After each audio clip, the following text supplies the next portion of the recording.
Reggie Lawrence, a.k.a. Dollars and Cents. Kicking it with Keith.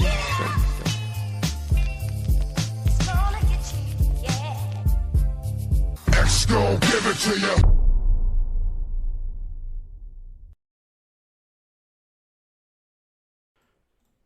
And folks, guess what? We are back.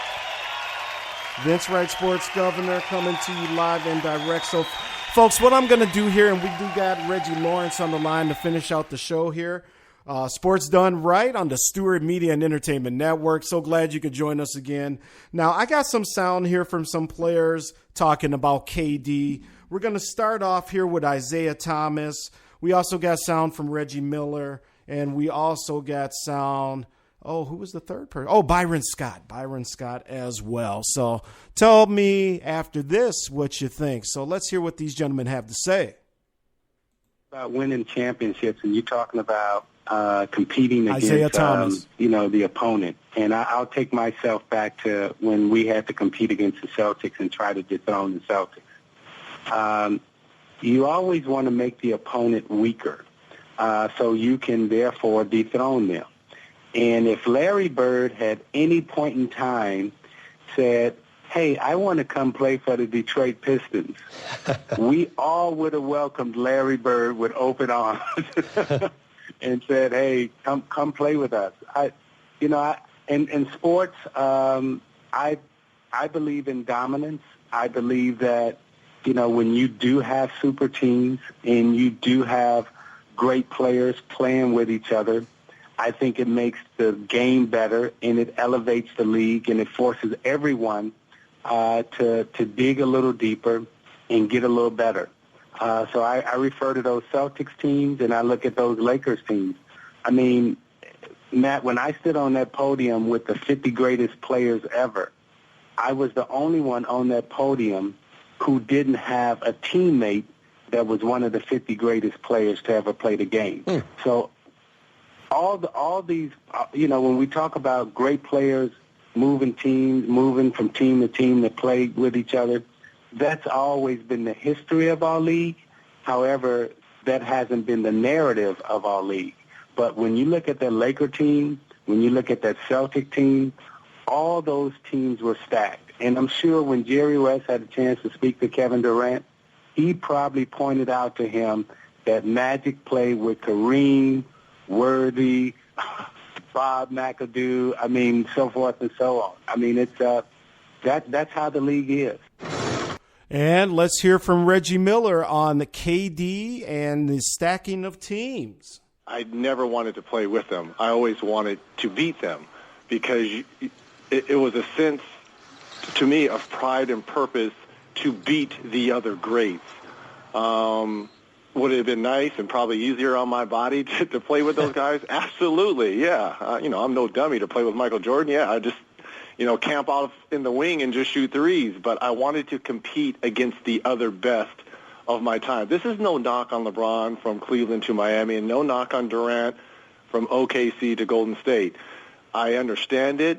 We are judged in our game by championships, and that's what people always bring up about me. I never won a championship. Great playoffs, great career, one city, one team. But at the end of the day, I didn't win championships. And when it's all said and done, if Durant has 2, 3, 4 championships, we're not going to talk about him defecting from OKC to the Warriors. We're just going to focus in on his championships. And he looks around the landscape of the NBA, and he sees LeBron James just got his third. What I'm really curious about, if the Warriors had won, being up 3-1 and had won the championship, being back-to-back champs, would he have made this decision? I think the Warriors being up 3-1, getting punched in the chin, and losing in 7 games, it made them look very vulnerable. And I think this was the best time and the right time for Durant to join them. I don't think he joins this team if they're back-to-back champions. Very interesting take from Reggie Miller. Let's hear what former Laker legend and former 2-time NBA final coach Byron Scott has to say about the situation. I agree with you there. I think, Kevin is one of those guys that just wants to play. Mm-hmm. He doesn't care about all the other stuff that's going on outside of basketball. He wants to play the game, and he wants to play it for the love of the game, and he wants to win. I mean, that's the bottom line with him. We've seen that from day one with him. When he's come into this league, he's a very unselfish player. He plays the right way. He loves playing with teammates, and he loves playing in a system where the ball is moving. That's what he loves, and that's what really attracted him to Golden State. And it was real interesting because we also have this sound from Chris Broussard and Stephen A. Smith on ESPN the other day, or today it may have been. And they were up 3-1 on Golden State, and they should have won that. But this is similar, Steve, man. This is very similar, I think, to what LeBron did. So I can't rip KD for this. Well, I'm not. Listen, I'm not ripping him for leaving. First of all, I'm ripping him for the team that he went to. You're going to the team that beat you when you were 48 minutes away on 3 separate occasions from beating them yourself. It's not that he's leaving Oklahoma City. It's the team that he's going to. And Chris Broussard, you've covered this league too long. I don't know how in God's name you can sit there and say that it's a similar situation to what LeBron experienced LeBron was the best in player in the Cleveland. league.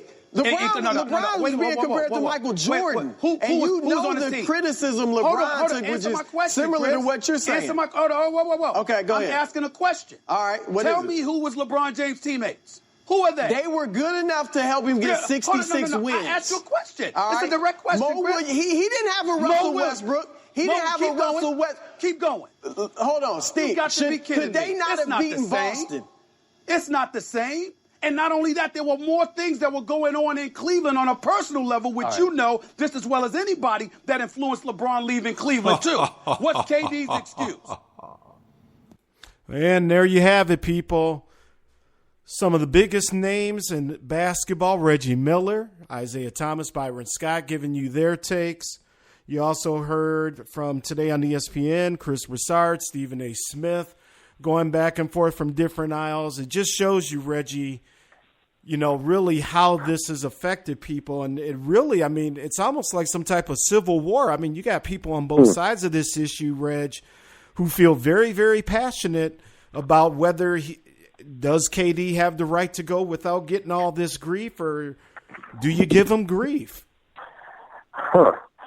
Well, I mean, I guess I'm looking at it like, I don't think he took anywhere near as much grief as LeBron took. And does he deserve it? No. The cool thing about KD, he was very respectful. He actually called the owner and the GM ahead of time and then made his decision. So, hey, Reg, yeah. Oh, God, it's real hard not being able to see Reggie. Normally we have a little video hookup, but I didn't mean to interrupt you. But let me ask you this, Reggie. I was thinking about this as well. And again, Sports Done Right here on the Stewart Media and Entertainment Network. People, Vince Wright, the sports governor from Minnesota.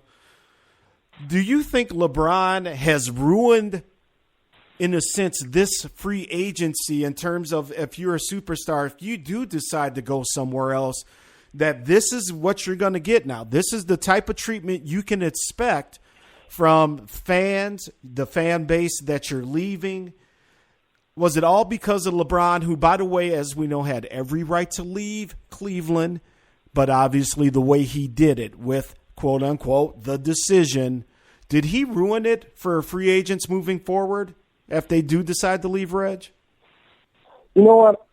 I think what LeBron did was he basically, you know, they had that saying is you turn the lights on and then the roaches will scurry.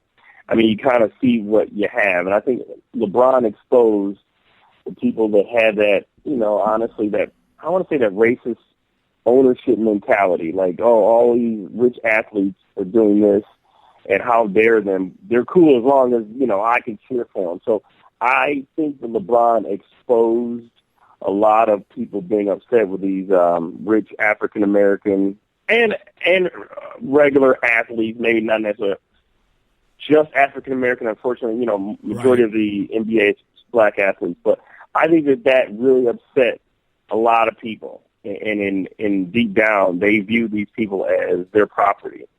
So I don't necessarily think he ruined it. The one thing I will say is that I think LeBron has paved the way, and if you notice, I don't think anyone's ever going to do it like he did.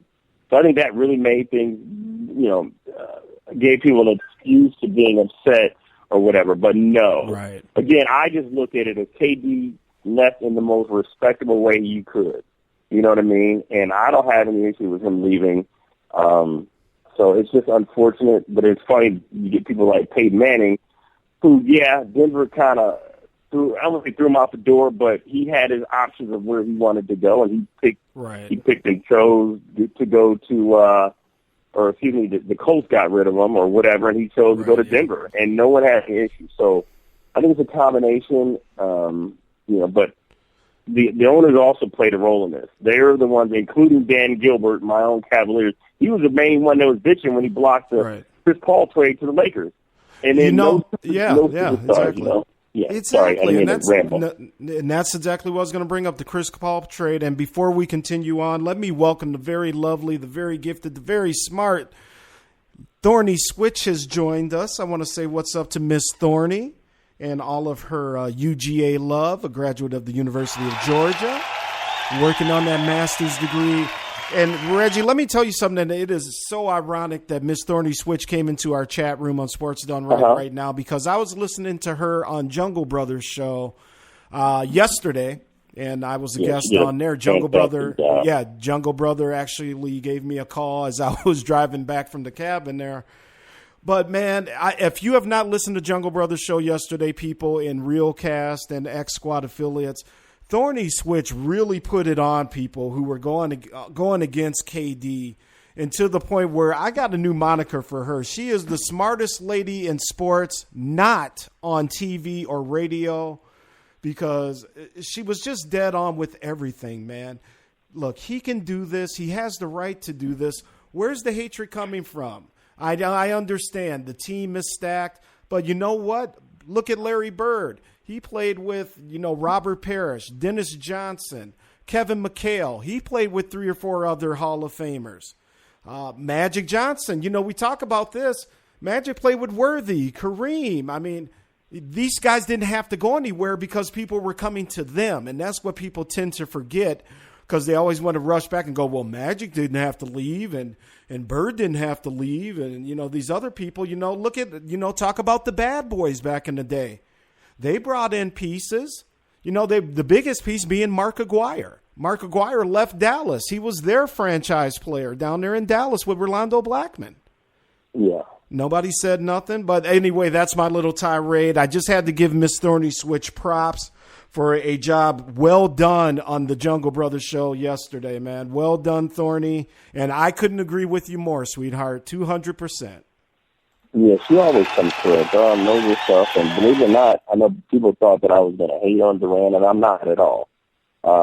He did it, again, I'm going to say the guy paid his dues. He's very respectful. He has a right to leave. Doesn't matter that he, went to Golden State. No, not really. I mean, I honestly really don't care. My thing was I just looking back at his tweet, and it's one of those, he just lesson learned as a young person, and he's 24, so I don't even call it a young person. Just, you know what? I think he's learned, you let everybody else worry about their own business. Don't mess with somebody's money, and their career.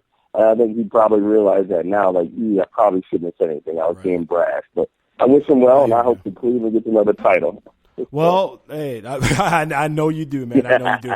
Well, Reggie, I'm going to let you get out of here, man. We got sports and more coming up Thursday. Obviously, we'll be talking a little bit more on this Kevin Durant topic, some baseball, I'm sure, and some other things that we won't let out there right now. And also, me and Reggie got to get together and plan the show. But, Reg, before I let you get out of here, man, the floor is yours. Take a moment. Say something on anything you want to say, brother. Yeah, no, I just am kind of perplexed. I don't really think he's getting that much heat, and you had asked Vern if I thought that he was going to be good to go. Oh, yeah. I mean, winning cures everything. When we look down the road, we're not going to say he joined this team or that team. I also think that you got a situation where Draymond Green is always going to be looked at as a bad guy. So I think he's going to be fine, even if they win or whatever. I think it's going to be good to go. Everyone tends to overreact. My only issue is just these idiot fans that are burning jersey, and one guy hung a jersey and shot it down. And how the hell does he not have a gate around his house? I mean, I don't know if you saw the YouTube video. There's a guy that rolls up to his house and basically is like, I'm in front of Kevin Durant's house. You're in tower. Oh, no, I haven't seen that. Oh, you got to YouTube it. Allegedly, it's KD's house. It's huge. But I'm like, how does that happen? But anyway, That's it, man.